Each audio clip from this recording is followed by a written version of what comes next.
Увага, друзі! Ви знаєте, що тисячі пенсіонерів вже втратили гроші через просто дрібну помилку. Не допустіть цього і ви.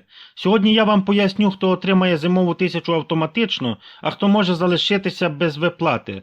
Дивіться до кінця, це дуже важливо. Тому що ви почуєте юридичну оцінку цього всього.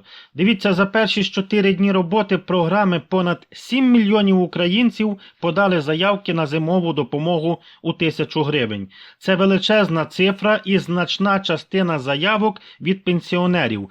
Але виявилося, що багато людей старшого віку подають заявки абсолютно даремно, витрачають сили свої, стоять у чергах та нервують. І навіть не підозрюють того, що їм нічого робити було не потрібно.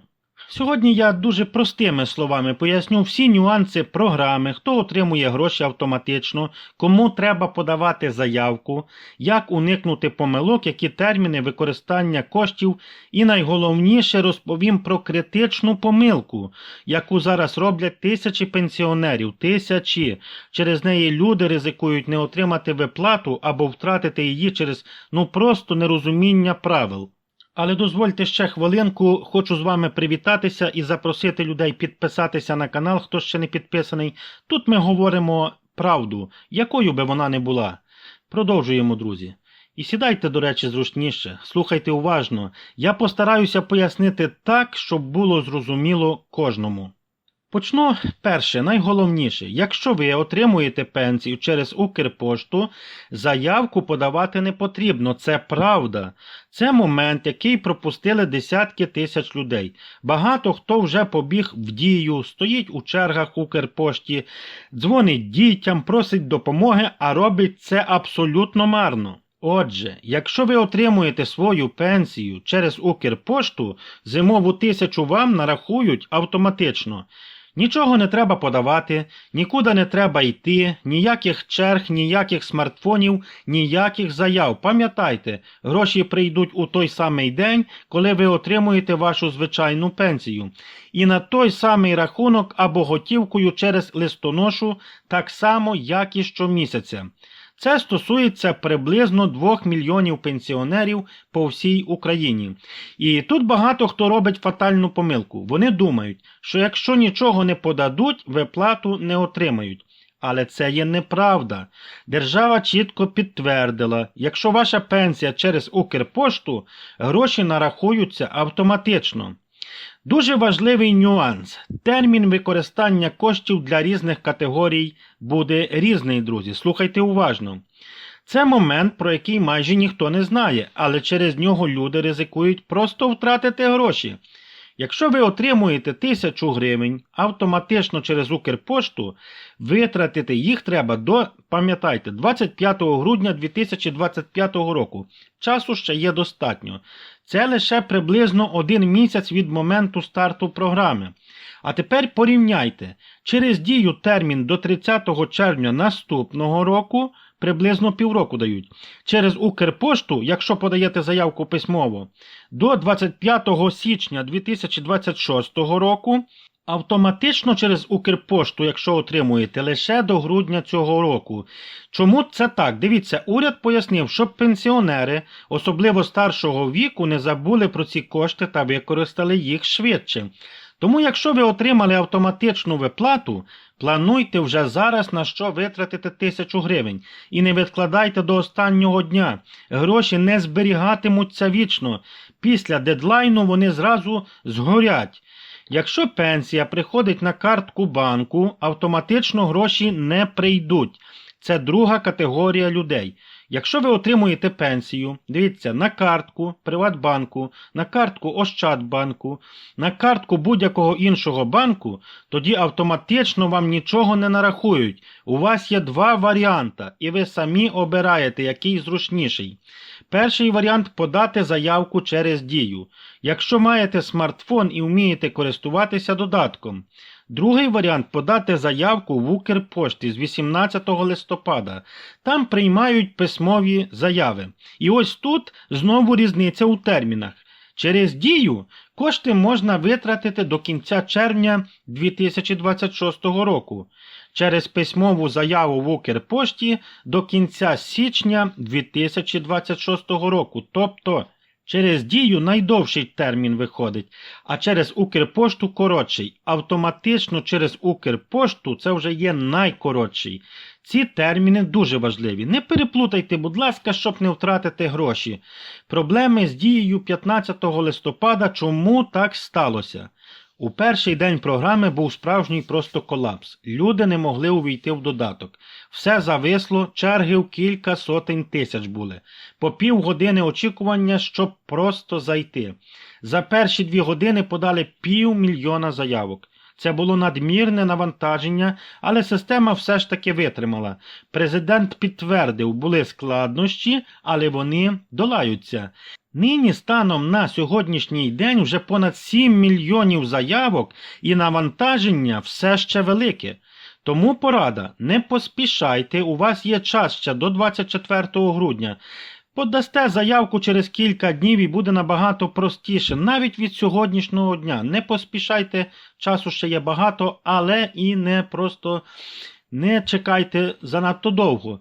Коли ж приходять гроші після подачі заявки? Кабмін офіційно повідомив, гроші надходять протягом 10 днів після подачі заявки. Не наступного дня, не миттєво, тому якщо ви подали заявку, а грошей поки що немає, це нормально, щоб ви не переживали, а потратити їх встигнете і за один день. Не хвилюйтеся, просто зачекайте. А тепер важливо для тих, у кого є діти або онуки. На кожну дитину можна подати окрему заявку і отримати 1000 гривень на кожну. У перші дні було подано майже 1 мільйон заявок саме на дітей. Подати можуть, дивіться, батьки, опікуни, бабусі та дідусі, якщо вони є офіційними, законними представниками. Приклад, у вас 2 дітей – це 2000 гривень, плюс 1000 гривень на себе. Разом будете мати 3000 гривень, друзі. Якщо ви живете в селі або у прифронтовій зоні, Укрпошта організувала мобільні відділення, які приїжджають навіть у найвіддаленіші села. Також можна подати заявку через листоношу, який приносить пенсію додому. Для маломобільних людей є гаряча лінія Укрпошти, ось, будь ласка, 0800 300 545. Телефонуйте і вам організують виїзд прямо додому. Найпоширеніша помилка, у якій пенсіонери просто роблять прямо зараз. Послухайте уважно. Прошу звернути на це максимальну увагу. Пенсіонери, які отримують пенсію через Укрпошту, масово подають заяви через Дію або йдуть до відділень. Вони думають, що без заяви не отримають виплату. Але це неправильно. Через це люди стоять у чергах, витрачають нерви свої, перевантажують систему так само, інколи роблять помилки у Дії і найгірше можуть подати заявку просто банально неправильно. Якщо ви отримуєте пенсію через Укрпошту, нічого робити не потрібно, я вам це повторюю.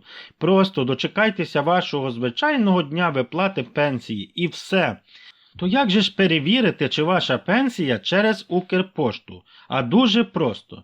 Якщо ви отримуєте гроші готівкою у відділенні Укрпошти, це є Укрпошта. Якщо до вас приходить листоноша з грошима додому, це Укрпошта. Якщо гроші приходять на банківську картку, це не є Укрпошта, друзі. Якщо ви використовуєте банкомат або картку в магазині, вам треба подавати тоді заявку. Що буде, якщо ви подали заявку, а потім виїхали за кордон? Це дуже часто зустрічається. Система перевіряє місце знаходження у момент подачі заявки. Пам'ятайте про це. Отже, якщо ви були в Україні, коли подали виплату, то отримаєте тоді все. Якщо перебували за кордоном, заявку відхилять вашу. І я вам зразу хочу сказати, що VPN тут не допоможе, система все це бачить. І дивіться, документи для заявки на дитину. Потрібно мати свідоцтво про народження дитини, це у Дії або у паперовому вигляді. І друге, це документ про опікунство, якщо ви є опікун. Без них документів, заявку, без цих документів заявку не приймуть, пам'ятайте про це. І ще що хочу вам наголосити, що робити, якщо пройшло більше 10 днів, а грошей все ж таки немає. Послідовність така, дивіться, перевірте статус заявки у дії.